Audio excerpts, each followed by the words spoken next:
Okay, ladies and gentlemen, good evening. How are you all doing tonight? It's over here. Let me remove that.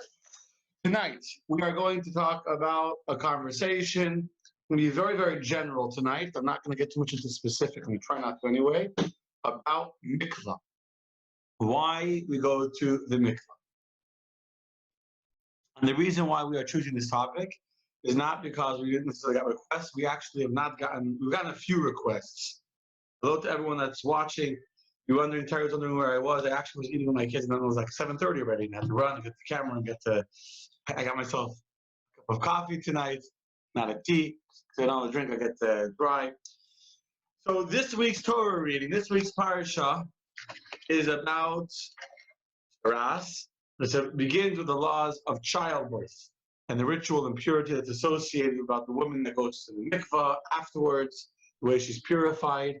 And then the end of this week's Torah reading is all about the woman's, both a man and a woman that have a zav, a man that has his non-seminal emissions, he has to be purified if he gives out bodily fluids, and a woman that has her emissions both during a regular cycle, which is called a nida, and the woman that has emissions not during a regular cycle, she's called a zava. I actually must tell you that on Facebook Live, if you look back when I taught the Torah Unzipped classes, we have, I think, 8 classes or 9 classes. We went through many of these laws in detail. About midnight, 2 nights ago, I was watching. I shared one class. I was watching another one. I was looking to see which one to share. I ended up sharing the first one on the Parsha. If I may say so myself, they're very interesting, very in-depth classes that most classes would not ever get into such detail and such depth of really understanding what the laws of mikvah or zav, etc. are. So God willing, either later tonight or tomorrow, I'll share another one of the classes from when I taught this week's Torah reading in great depth in our ongoing Monday night Torah Unzipped. Well, the volume is low. I'm hearing from a few people. Volume is low. I'm not sure why. It sounds like it's fine. Volume is low. Okay. Anyone else is having a hard time hearing, let me know. But otherwise, it seems like it's good. Okay. So anyway, here's the deal, my friends. We're going to talk about the mikvah. And if you have any other questions that you would like me to discuss next week, I live off of the feedback. That's what we're doing in these classes on a nightly basis. And one day we'll go back to the Monday night classes. We'll see what will happen when I don't need to word life goes back to normal, because we will never have the same normal as before, but it'll be a better normal, I believe. But let us talk about something which is a central theme in this week's Torah reading, and something which is a very important concept in Judaism, and something which does not, is by many people, that is not always clear. Okay, I'm going to move this computer a little bit closer. Let's see if that helps. Let me know if that makes my voice more clear. This is something that is not always understood by speakers. Tell me if the speaker of the audio is better now. Tell me if this is better audio. Anyone want to comment? Either on Facebook, giving comments both on Zoom and on Facebook. Okay, so the idea of mikvah is something which is very important in Judaism, but also very misunderstood in Judaism and not properly understood. Okay, some people saying that I'm clear now. Good, thank you, Harvey. I'm glad to hear that. Thank you, Vivian. Okay, so let's talk about mikvah. I'm going to share with you some stories. Right, stories. I want to share stories, and actually, let's start with a story. I have a better idea. Let's start with a story. I want to start with a story that I read over Pesach. Now, you all had a very unique Passover, a lot of quality family bonding time, and time with your kids, and time if your kids are at home, not just you and your spouse, or maybe, hopefully, not alone. So I had time to read. No services, no preparing sermons, no entertaining guests. So I had time to read. And I took a book that I bought a while ago that I have very little time to read. And I used to love reading when I was a kid, and now I don't have time to read, unfortunately, although I really wish that I did. but I picked up a book called Samarkand. Now, this is a history book. It's a real book. It's not a fiction book. I don't have time for fiction.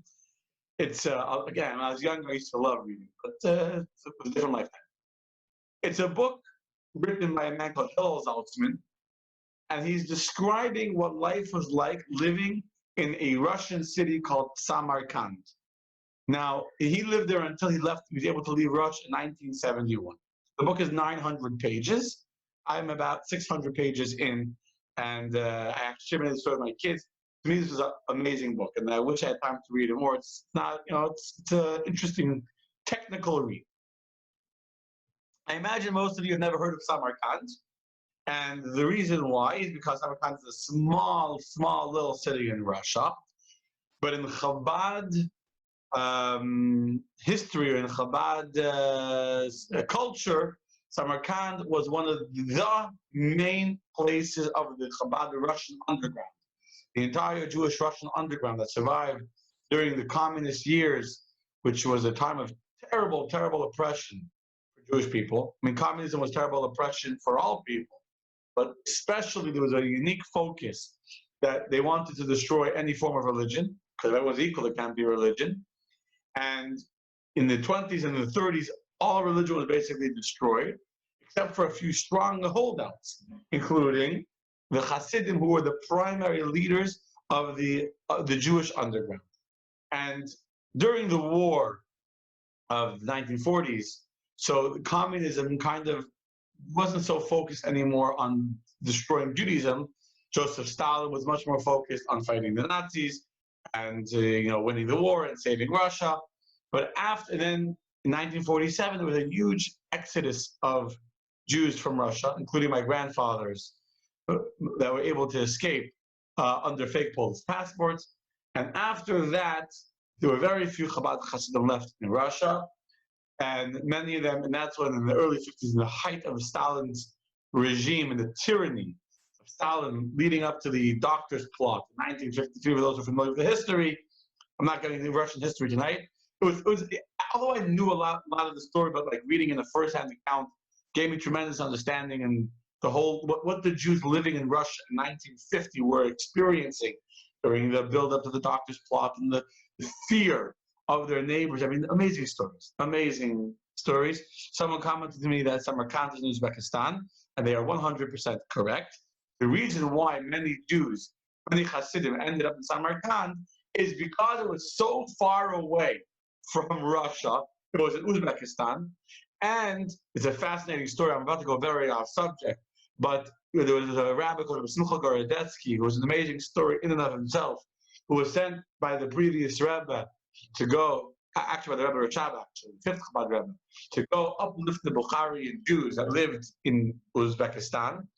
And so there was a contingent of Uzbekistani Jews, Bukharian Jews, that had learned in the Chabad yeshivas of before the war, before communism, and therefore there was friendly places for the Hasidim had to flee from the border and flee from Moscow, etc., who went as far east and as far away as they could. They ended up in Uzbekistan.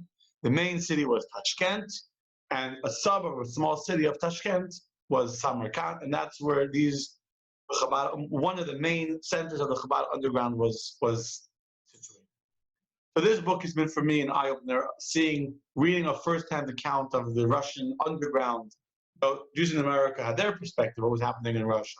But here was a person that was one of the members, one of the leaders, the founder of an organization called Chama, which is an organization to help the public in Russia, both financially and spiritually. Fascinating book. So in there, he writes a story that he's describing in general the mikvahs that existed in Russia. One of the things that the communists were fighting very strongly against was closing down any mikvahs. There was not a single legal mikvah around. Because if an old Jew wanted to go to shul and pray, they didn't necessarily care so much, because the communists understood that the old Jews that will go and daven and pray, that won't change the future. That won't impact the future. But it's the young people, it's the children, that if they are going to be educated in Judaism, and the next generation will continue to grow, and Judaism will survive.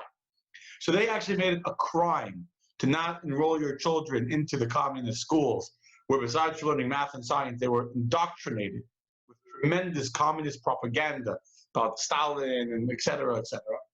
And anyone that was caught teaching children, or any young man, anyone that even wanted to keep a job, if they would go to, that was illegal. Your kids would be taken, if you didn't put your kids into communist school, your kids would be taken away from you. You were considered a child abuser, and you were neglecting your children, and your children would be taken away and put into a government-run orphanage, which obviously is the worst thing that a parent would want to happen to their kids.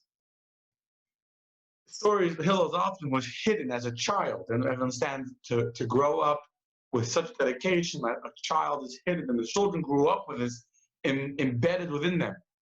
They were hidden, that no one should know they existed. Amazing stories. Not for now. So I'm going a little bit off subject. But anyway, so to have a mikvah was 100% illegal. And yet there were people that would have underground illegal mikvahs hidden in their kitchen, and they had tiny little homes. They would like dig a pit under their kitchen, and then they would cover it over. And only people that knew, etc., were able to go to the mikvah. It was a very risky undertaking. And yet, a mikvah is so important in Judaism that people were literally willing to risk their lives. People literally died in order to ensure that Jewish people, and especially Jewish women, would have a mikvah to go to. Now, in those days, the Hasidim were today as well, Hasidim were very, very careful to go to the mikvah every day. They tried. My younger years, when I was in yeshiva, and even after that, I used to teach in yeshiva here in Coral Springs. I used to go to the mikvah every single morning. I would go to the mikvah every single morning. I'll talk about soon why, the different reasons why people go to mikvah. But especially for a woman, after a woman has her period, she has her cycle, after she has 7 clean days, in order for her to be together with her husband again in intimacy, in a state of holiness, and in a state of purity, she must first go to the mikvah. That's in this week's Torah reading, and that's what we're going to talk about today, because this week's parsha. So, the story that he writes, and this story is so powerful, is after he already came to Israel. He was leading this organization, taking care of families back in Russia. He found out about a Russian couple that had come to Israel, eventually immigrated much later, an elderly couple. They never had any children. A couple, no kids. A quiet couple that lived in poverty, lived a very simplistic lifestyle. They didn't have many friends. They didn't have many acquaintances. They were not religious. They were not part of a shul. They were not part of any Jewish community. They were quiet, elderly Russian immigrants that lived in a Petach Tikva, I think he wrote, and that's where they were. One day, the man passes away. And they don't even have a minyan for him to be buried, to say Kaddish, etc. So somehow they called him, and he was helping his family financially, whatever. I'm not sure exactly what the election was, but he came to help make a minyan for this basically unknown Russian immigrant. And his wife is standing by his grave, by his coffin. There was no eulogy, there was no family, there was of course no kids. I just said a funeral 2 days ago, no one came, but in this case, there was no one there that really knew the family. And this woman gets up, and she stands in front of her husband's grave, her husband's coffin. She says to her husband, when you go to heaven, and they ask you, and they say, whatever his name is, how come you don't have any children? Tell them the truth. The truth is that when we lived in Russia, there was no mikvah. And because there was no mikvah, we didn't have any children. That was her eulogy. Go to heaven, storm the gates of heaven, storm God's based in Shalmaila, and tell them, you know why we didn't have kids? Because where we lived in Russia, there was no kosher mikvah. Meaning, for those who don't understand, because she was not able to find a mikvah in which to immerse herself after her period, she refrained from being intimate with her husband for years and years and years. They lived together, but they were never intimate in bed because she did not have a mikvah to go to. This is the power of the importance of the mikvah. And on that note, I want to share with you another story. Not a story I just read, and the story I heard a long time ago. Similar story of Russians who were able to leave Russia. And this woman comes to the Rebbe for a dollar to get a blessing, and the Rebbe helped them. And the Rebbe had asked, he writes in the book actually, when the Rebbe asked for pictures of Hasidim, you have to understand, he writes in the book when they didn't have TV, they didn't have, there's no mail, all mail was censored by the government. So if you couldn't write to write a letter to America, forget about even a Schneerson, but to write a letter to America already made you smell of suspicion that you were collaborated with in America, in Russia. America was the enemy. They were the whatever, the capitalist, greedy, whatever. And the Rebbe wanted pictures of his Hasidim. The Rebbe wanted to see what do his Hasidim look like. People that he cared, the amount of love and care and concern that the Rebbe had for the Jews that were trapped behind the Iron Curtain was amazing. And the Rebbe wanted to see a picture. He describes the first time that they saw a picture of the Rebbe, and he actually puts in the book a picture. The first picture they found of the Rebbe walking outside, how it got smuggled, the joy that they didn't know what, they're Hasidim of a Rebbe, they didn't know what he looks like. It's an amazing bringing. And really, we can maybe have a farbrengen instead. I'm sitting with a cup of coffee instead of a l'chaim. But this, I could farbring about this book for many, many, many hours. God willing, one day. Hopefully, the show will open. Next month will be my birthday. We'll have a big farbrengen. We'll get together. But in the meantime, so this lady, she comes to the Rebbe, and she brings the Rebbe a family picture of her family. And the Rebbe, the loving father that he is looking at the picture of this woman and her kids. And he turns to he points at one kid in the picture, and the Rebbe says, tell me about this child. What is special about him? Can you imagine? The Rebbe is a very old, whatever you know about the Rebbe, Rabbi Schneerson, he was a holy man. He had spiritual powers that me and you don't have. And the Rebbe looks at this picture for a few seconds and says, tell me, what is special about this one particular child? I see something special about him. So she's like, no. So the Rebbe says to her, there's something special about this child. Tell me about when he was born. She's thinking, and she realizes. The Rebbe like, maybe she didn't know what the Rebbe wants. Like, what was she like? He's like any of my children. The Rebbe said, tell the Rebbe specify. Tell me about his birth. Tell me about before he was born. What was unique about him being born, about how you were able to give birth to him? And then she realized what the Rebbe was referring to. She told the Rebbe that the night that she conceived this child, she had gone in secret to go to an underground mikvah. And you have to also understand that these mikvahs are not like the mikvahs today. You go today to a mikvah. I know my wife has taken ladies from the community on a tour of the mikvah. And you go, it's a beautiful mikvah. First of all, it's air conditioned, and there's electricity, and the water is heated, and there's a shower and a bathtub. And usually the mikvahs today are very, very beautifully decorated with very nice mosaic tiles, and there's nice clean towels there. And it's meant to be a spa. Today, you go into a mikvah, it's physically a beautiful place. And yet these mikvahs were, as I said, literally a hole dug under someone's kitchen. They were underground pits. Forget about heated. There was no. He actually writes in the book how he thought of a way to heat a mikvah. They had an underground mikvah. He had a whole device where they would heat something using a motorcycle engine. Icy. Russia in the winter, it's ice. There are stories of people that literally cracked ice to go to the mikvah. Literally, crack ice, jump into a freezing cold mikvah, freezing, jump out for a second.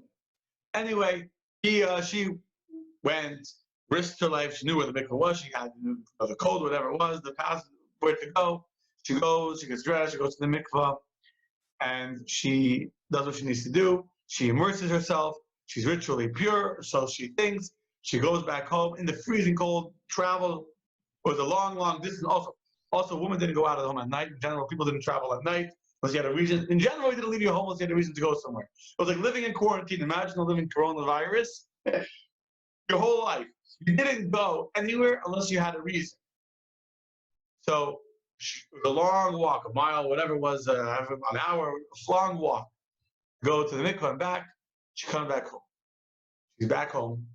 She's in the bedroom with her husband. She's getting undressed. As she's getting undressed, she realizes that she had a bandage on, or a bandage, whatever it was, something on her arm or leg. She had a bandage on. In order for a mikvah to be a kosher mikvah, the entire body of the person needs to be completely immersed in the water of the mikvah. If there's anything that is blocking between your body and the mikvah, it's not a ritual immersion, because there's something which caused a chatzitza, a separation between you and the mikvah. And so she realizes that her mikvah wasn't kosher. She had a Band-Aid on, or whatever, Band-Aid or bandage. You have a Band-Aid on. That area of your skin is being blocked. The water of the mikvah didn't touch that area of the skin because of the Band-Aid. It's not a kosher mikvah. And so, despite the temptation she felt to be with her husband, despite the danger involved of traveling at night back to the mikvah, despite the inconvenience of going back into that icy water, she had to break the water and travel an hour, whatever it was, and hope that the lady that allowed her to the mikvah will still be there and allow her back in a second time, etc. She got dressed, she walked another hour each way, and went back into the icy water a second time in order to make sure that when she would go to conceive a child, she would conceive that child in a state of ritual purity. And that's how the child was born. Now, she didn't even realize the impact of what she did. Although in Kabbalah, and the Zohar explains that every single person, I wasn't even planning on going this far, but the Zohar explains that there's a person made up of two parts. There's the actual soul, and the character, etc., is the soul, your emotions, and then there's the garment of your soul. The garment of your soul is your body, which is what your soul needs to live in and work with and deal with. It's your partner. It's the soul and the body are merged together for their entire lifetime. The soul of a person, the parents can't control what kind of soul they get. That is given from heaven. Sometimes a very, very holy soul can be given to lowly parents, and that's a whole other discussion. But the soul, that's given to you from God. You get the child that God gives you, and that's why you pray very, very hard, and you need to have mazel, and you need to pray. That's the soul. But the garment of the soul, the body that is conceived to house and to be the vehicle through which your soul can express itself, or through which your child's soul can express itself in the world, that vehicle is created by the parents. The mother and the father, through their intimacy, are what create the vessel of the garment soul. And so the soul's garment is the body, which is conceived by the parents. And therefore, when the parents are holding the time of intimacy, they create a special, a more refined, purified garment for the child's soul. The Rebbe, in his spiritual greatness and his powers, is able to see from seeing a picture, not that he saw the kid, from seeing the face of the child in the picture, the Rebbe was able to tell that this child is something unique and special. That is the power of the mikvah. That the fact that the Rebbe was able to see it in a picture is a clear sign that even in a physical sense, the holiness of a mikvah has a real impact. So we come now to a half-hour-long introduction to the question of tonight: why do we use a mikvah? What is a mikvah? Okay, I'm looking at all these comments. Hello, everybody that's watching. Yes, we are live on Facebook right now, and from Facebook we are sharing to Zoom. Okay, that is. I don't know if I can explain, if I can do justice to explaining how important on a spiritual sense the mikveh is, but it's very important. And if anyone who's watching this tonight or will watch this later is a younger woman that's planning to have children, that's still having their normal cycles, I implore you and beg you to go find your Rebbe, to call my wife, and to ask her to give you classes. My wife has with many ladies. And I want to say, when I'm finished, she'll guide you and teach you what you need to do to go to the mikveh. We personally, my wife, not me, I have nothing to do with it, but I'm saying in our community, I personally know names of ladies in our community. I'm not going to say I don't say anything, but I know not one, not two, probably 3 families that were struggling into having children, or were starting, and they went to the mikveh. Ladies that are not religious. I'm talking about women that don't keep Shabbos, that don't keep, not what you would consider a religious woman. Go to the mikveh on a regular basis. People you would never imagine. I mean, I know, because that's the beauty of being a rabbi. You get to know the real story, but you never know. And the impact that it has on their children. They were able to have kids. I know. I'm thinking of individual stories of ladies that were struggling, They made the resolution, they made a commitment to start keeping the laws of family purity. And when they made that commitment, they were blessed with the blessing of children. So, with that being said, let me explain to you what is a mikvah. And we're already running out of time. I went half hour into the introduction. And then why a mikvah is able to purify a person, and maybe clarify some of the misconceptions that exist about mikvah. So, first of all, what is a mikvah? The word mikvah in Hebrew means a gathering. That's what the word means. A gathering of water. So in order, as the Torah says, that there's several ways a woman can purify herself. She can go into a live spring, a mayon, which is connected with, that's actually the highest form. There's different kinds. I shouldn't get too technical now. There's different levels of how good a mikvah could be. So the best would be an actual body, a spring of water, which is natural water straight from the earth. You have a river, as long as it's, but then you have a gathered body of water. A gathered body of water has to be a naturally gathered body of water, which means that it's natural rainwater that's collected in the spot. Now you can build a pit before, and you can even take a river or whatever, or a natural gathering of water, and push the dirt like out. Let's say it's 5 feet wide and a foot deep, and you can make the middle much deeper and push it out, etc. With the water there, but you do certain things, but you cannot pour water in there. That's called mayim shpuin. So you cannot just build a mikvah and put on the faucet or put in the hose like you fill your pool, etc. You gotta wait for the rainwater to fill it up. Of course, there's ways you collect the water to drain in, like on the roof. There'd be an opening. Any mikvah will have an opening on the roof or on the side of the building to allow the water into the pit. So that's what a mikvah is, a gathering of natural water, nothing man-made about it, nothing that is the man poured the water there or did anything to make the water there. It's natural water that came there on its own. And then when the person ritually immerses himself inside this water, that they're completely covered from head to toe, including their hair. Not hair, much hair here, but for a woman, all their hair has to be inside the mikvah. From their feet, all at one shot in the mikvah, then they are considered ritually pure. Now, as I'm going to explain, I'll say now already, this ritual purity has absolutely nothing to do with cleanliness. A woman goes to the mikvah, or a man that goes to the mikvah, or a convert who goes to the mikvah, it has absolutely nothing to do with being clean. Be clean, take a shower, take some shampoo, and you'll be clean.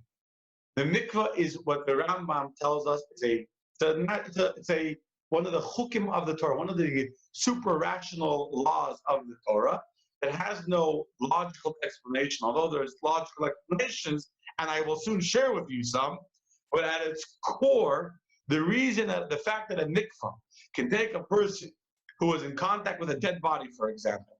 Let's talk about an easy example. A person was in contact with a dead corpse. They were at a funeral, they were, etc. They were ritually impure. And now they can go into the mikvah. And going to that body of water makes them ritually pure. It's a decree of God that has no explanation. It is a super rational decree. And therefore, it's not something that is rooted in our intelligence. It's not something that we can understand. It's something that we just accept because that's what God told us to do. But there's no logical explanation for that. Hello, Bruce. My family is a good thing. Now, when you go to a mikvah, what is a mikvah? When you go into a mikvah today, go into any of the beautiful mikvahs anywhere in Florida or anywhere in the world, unless like the Arizal mikvah, which is an actual spring of water. But if you go into any regular mikvah, the water that the person is going into is not rainwater. That water is filtered, chlorinated, purified water that could be filled and unfilled, and if the water gets dirty, it can be changed and new water put in. So how is that considered a mikvah? If a mikvah, as I said a minute ago, it has to be a natural gathering of water, natural rainwater, it can't be water from a pipe. So what happens is, now I'm going to make this try and not get too complicated, but just so you should understand, it's important to have clarity, no misconceptions. The way a mikvah is built is they first build what's called a bur, a pit for the water. The minimum amount of water is 40 sa'ah, which is a measure that takes for a person to be inside. I don't remember exactly how many gallons of water that is. We can even Google it in a second. In sa'ah, but it's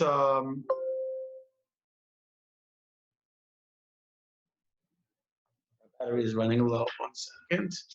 But they collect all the water that is needed in order to go in. So I see on Google that a sa'ah is 7.72 gallons, about 80 gallons of water. Okay, 80 gallons of rainwater is collected in this pit, and in order to, there's a certain technique how to make the pit, because it can't be made in different stages. It can't be it has to be one poured all in one shot. But there are actually rabbis that are experts in how to design it, how to do it, etc. The pit is made, and there's an opening. Let's say in Coral Springs on the side of the building, there's a long gutter that's all part of that same pouring of cement, and they have to wait for the rain. They can't get it before the rain. In places up north, you can actually use snow, because you could take snow, put snow in and wait for the snow to melt. That's fine. And then when that pit is full, there's an opening in the pit that is connected to the water that's put into the mikvah. That the man or the woman, they're not the same. A woman's mikvah only used for women's toilet, or a man's mikvah is a men's mikvah. That the mikvah the woman goes into is that water. So when you go into the mikvah, let's say a woman goes into a mikvah, it's very nice, and it's tiled, and with stairs, and the railing going down. All that water is natural, is filtered, purified, chemically treated water to make sure there's no bacteria, no germs, etc. Usually either under the staircase or somewhere below will be an opening where that water is being chemically treated, is kissing and touching and connected to the water that is rainwater naturally stored. By the fact that these waters are what's called kissing, that the two waters are touching, they're open one to the other, that makes it all of the purified water that the person goes into is as if it's an extension of the mikvah water, the real rainwater that is stored in the mikvah pit under the staircase itself. Okay, that is what is a mikvah. Now, who needs to go to a mikvah? So by Jewish law, who needs to go to mikvah? First of all, a convert. Convert, both a man or a woman that wants to, a person who's not Jewish, that wants to become a Jew. In biblical times, they would bring a sacrifice in the temple. A man has to be circumcised. Has to sacrifice. He brings a sacrifice. The temple, man is circumcised, and then they go to the mikvah. By the way, the Jews before Mount Sinai, they did all these steps, and the Torah actually says that as the Jews were preparing, we're coming up to Shavuos in a few weeks. If you look in the Torah, in the introduction to the giving of the Ten Commandments, that God allowed the Jews to go wash their bodies and to go wash themselves, purify themselves. The entire Jewish nation went to the mikvah. So that's one. About a convert has to go purify themselves in the mikvah to be reborn. I'll talk about that soon. Secondly, is a woman after she has a child, and after she has a period. Every cycle she has a period. She has to go to the mikvah to become ritually pure again. There are many, many laws about a woman, about family purity, and about how you count the days of the woman's cycle, etc. All that is not for tonight's conversation. We're going to leave for another time. Third kind of person to go to the mikvah is before Yom Kippur. It's not, those two that I mentioned are absolute commandments. A woman is, this week's story, she must go to the mikvah after her period. If not, she's ritually impure, which I should say something very important. Being ritually impure is not a sin. There's nothing wrong if a woman is ritually impure. The problem is that she's not allowed to be with her husband. She's not allowed to be intimate with a man while she's ritually impure. So a young teenage girl that's not being intimate with any men has her period, and that's no problem. She doesn't go to the mikvah. She's in a state of ritual impurity, and there's no big deal. Fine. Once she gets married, and now she's in a state of purity to be intimate and to conceive a child, that's when she goes. That's when she's obligated. It's a mitzvah, an important mitzvah, to go to the mikvah.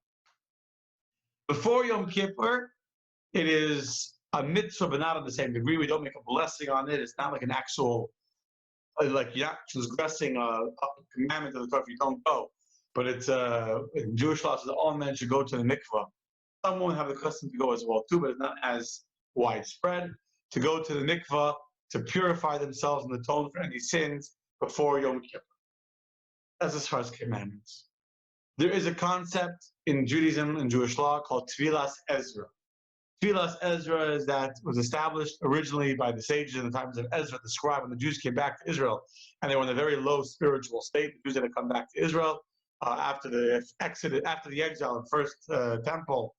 The Jews were in Babylonia. But whenever a man would have any kind of seminal emission, including when the man had semen because he was intimate with his wife, the man he was intimate. So he should go to the mikvah in order to ritually purify himself. This is a decree that was made by the rabbis at the time that did not become an accepted custom of Jewish people. And I'm about to get myself distracted, so I'm going to try not to. But just to clarify what I just said, in Jewish law, the power of the rabbis is limited, although some people think that it's not, but it really is. And any of the decrees of the rabbis that the rabbis made only became binding on the Jewish people if and when the Jewish people accepted those decrees upon themselves. So, a decree that was not accepted by the Jewish people, for example, let's say, for example, eating chicken and milk. It's a rabbinic decree, but that's become accepted Jewish law. Today, if you keep kosher, you don't eat chicken and milk together. But this decree of Ezra, that a man should go to the mikvah after he's intimate with his wife every time, it was too difficult to become Jewish law, and it was never accepted, and therefore it's not a requirement by any Jewish law. However, there are many Jews who are very God-fearing Jews, and they want to be in a state of ritual purity, and so whenever they need to, they go to the mikvah. Step even further than that is Hasidim, all kinds of Hasidim, not only in Chabad, but all kinds of Hasidim that begins from the Baal Shem Tov. The Baal Shem Tov taught all of his Hasidim the importance of going to the mikvah for men, not for women. The importance of going to mikvah just to be in a state of ritual purity, a heightened state of spiritual purity is very, very important, and therefore became accepted by men to go, amongst Hasidim, that is, to go to the mikvah every single morning before they pray, regardless of if they were intimate the night before or not, every single day before they pray, as a preparation for prayer, to go to the mikvah. Okay, that's the what, the why, who, now the why. Why do we go to the mikvah? So I already said that the Rambam tells us, hope so far we're clear to everyone that's watching.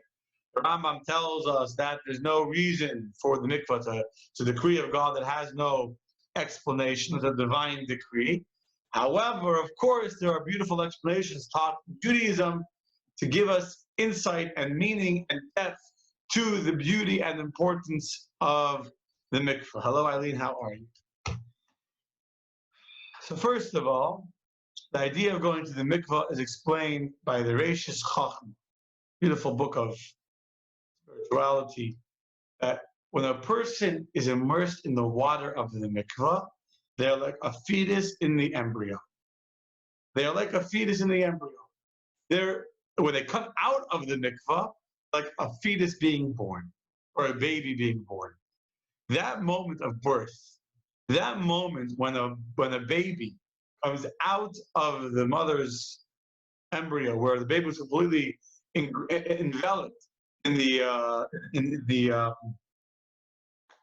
slipped me now, the liquid of the womb, and comes into the real world, the baby is as pure from sin as pure as could be, a brand new pure baby. So too, when we come out of the mikvah, we are fresh like a brand new baby. Meaning, when we went into the mikvah, we went in because we were state of ritual and purity. I forgot to say one very important thing. Who goes to the mikvah? Oh, everything I said was about today. In biblical times, in times of the temple, there were many laws of ritual and purity. If you came into contact with a corpse, you came into contact with even dead animals that were died on the side of the road, etc. For one, the different degrees of impurity, different insects, many different emissions. that made a person impure. And again, a person living in northern Israel could be impure for 6 months. It was only a problem if they wanted to either eat from the special foods called truma and meiser, or they wanted to go to the temple. You were not allowed to enter the temple, state of ritual impurity. That's why if you go to Jerusalem, you see near the temple, there are so many archaeological digs where they found so many mikvahot, so many ritual pools, and worse, because they were preparing to go into the temple, they had to be in state of ritual purity. So why did the person go to the mikvah? Because he had been in contact with a dead body, or he had been in an impure place, or he had gotten tsaras, which is also this week's Torah reading. And now when he goes to the mikvah, he comes out like a brand new person. He comes out clean. He comes out fresh. Not clean. I think that not clean. Nothing to do with clean. Comes out fresh. He comes out reborn. Comes out reborn. And so that's why before he goes to mikvah, it's also it's a spiritual rebirth of the soul of the person. And that's actually, by the way, not just the way a child is born, but the way the world was born. Think about creation. If you're familiar with the story of creation, how the Bible describes creation, in the beginning, what does it say the beginning was? V'ruach Elokim ha'isem merachepes al pnei hamoyim. The Spirit of God was hovering over the water, right? It was chaos. There was no heavens and earth and separation of water and dry land. There was chaos, and the Ruach Elokim was hovering over pnei hamayim, over the water. Meaning in the beginning, everything was water. And then from the water, God made heaven a rakia, a firmament to separate heaven and earth, and dry land, and mountains, and ocean and dry land, etc., etc. So the beginning of the existence of the universe was also a state of like a fetus, totally enveloped and surrounded in water, in the amniotic fluid. And this is the idea of the child being born and the person coming out of the mikvah. And therefore, when the story of the flood happened, why did God bring a flood on the world? To purify the world, to destroy the world. People of the times of Noah were terrible sinners. Terrible, terrible sinners. So why did God decide to bring a flood upon them? What was the reason? I mean, God could have done anything. He could have brought lightning. He could have made them cease to exist. The point of the flood was not just to punish the sinners. The point of the flood was to purify the world and to rebirth it, to make it fresh and start again. And therefore, the mikvah was the rainwater that was on the earth. It rained for how long? Someone tell me, how long did it rain during the flood? It rained for 40 days and 40 nights, right? 40 days and 40 nights it rained. And we already heard earlier tonight, what is the significance of the number 40? Mikvah has to be a minimum of 40 sa, which is approximately 80 gallons of water, 40 sa. The 40 days of rain during the flood was like the mikvah that purified the Jewish people during the mikvah, the 40 days of rainwater purified the earth from the spiritual contamination of the generation before the thank you, Chaya. Okay. That's also why after childbirth, the woman has to go to mikvah too, because childbirth is really a whole nother discussion about childbirth. It's really not, it's too, I shouldn't even mention it. After childbirth, the person goes to the mikvah because they had the potential for birth, and now that the child was born, there's an emptiness and there's a void inside them, which is also the idea of a woman has a period. The period is the ability to give birth, which is the most powerful thing that a woman can do, because that power of being able to conceive a child left a woman during her period when she's bleeding and she's not able to give birth to a child. Therefore, to purify herself, to give her a rebirth, to spiritually rebirth her on a spiritual level, to give her the ability, the spiritual potential to now create a new life and to give new birth, is the idea of the woman going to the mikvah. Anyway, the point of this tonight's class was to give you an idea of what is the mikvah. Why is mikvah so important? The power of the mikvah to have a real impact on the person that you can see on the person. The person goes to the mikvah and has a certain sense of humility. You go into the mikvah, the word going into the mikvah is tefillah, same letters as habitul, the idea of humility and nullification. When we purify ourselves, It's good. Just like the world now is going through a cleansing process, the world is being polluted. I read somewhere like a few weeks ago that like the pollution levels in some of these countries were highly polluted is going down by huge numbers. So the world is being decontaminated. Families are reconnecting with each other. And this is what it says about the times of Mashiach. God says, just like you went to go be entire yourself, Ashreichem. He said, look, how happy are you, O Jews? You go to be Matahar Eschem. You go to purify yourself. So says Hashem, I will come in Matahar Asher. I will come to purify you and to bring you into the times of the ultimate redemption. So God willing, very, very, very, very soon, we'll all be in the ultimate state of ultimate purity, ultimate spiritual rebirth with the coming of Mashiach, when the life will be full of holiness, revealed holiness in the world once again. Laila Tov. Tomorrow, God willing, is Shabbos. Hopefully, you'll see me on Facebook before Shabbat with my beautiful Kinderlach. And make sure you have your Shabbos candles ready. And God bless each and every one of you with only blessings and good things for all of Klal Yisrael.